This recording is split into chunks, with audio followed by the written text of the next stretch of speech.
مساء الخير. اهلا بيكم باسهل طريقه مع ميم. طبعا احنا طالعين من رمضان، عندنا تخمه من الاكل ومن الحلويات، وكمان عندنا بواقي من المكسرات والتمر، يعني شويه حاجات رمضان دي اللي بتتبقى وبتفضل عندنا في البيت مش عارفين نعمل بيها ايه.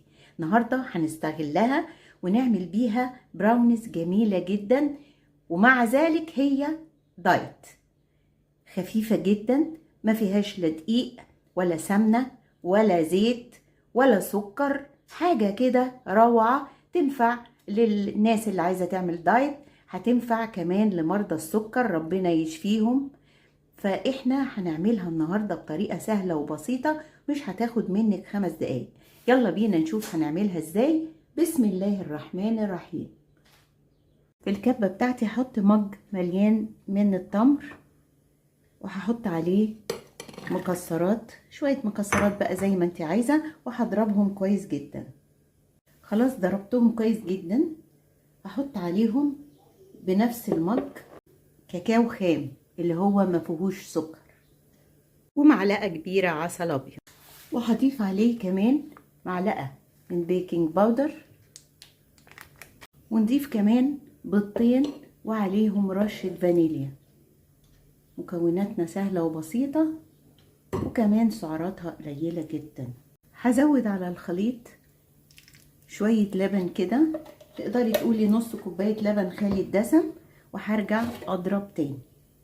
حسيت ان الخليط محتاج شوية كمان من اللبن، يعني هتزودي لبن برضو خالي الدسم.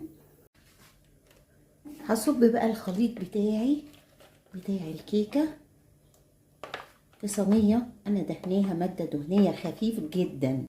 حطيناها خلاص في الصينية المدهونة، وهحط على وشها شوية مكسرات كده.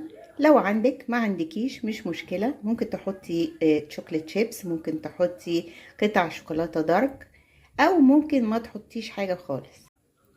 فرن 190 درجة حرارة لغاية لما تستوي. البراونيز بتاعتنا طلعت اهي من الفرن، تحفة تحفة تحفة. بصوا طلعت شكلها ايه، بصوا منتهى الجمال. طبعا انا استعجلت عليها وقطعتها برضو وهي سخنة شوية، سخنة قوي مش شوية. بصوا شايفين حاجة كده تحفة تحفة بمعنى الكلمة. بصوا تعالوا ندوق بقى.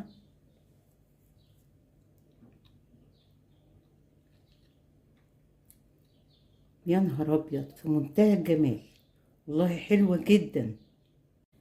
ان شاء الله تجربوها وتعجبكم، وإن عجبتكم ما تنسوش اللايك والشير والاشتراك في القناة عشان ما يفوتكوش حاجات جامدة جدا. دي كانت طريقة عمل البراونيز البسيطة الدايت، ولا دقيق ولا سمنة ولا زيت ولا سكر، بأسهل طريقة مع ميم.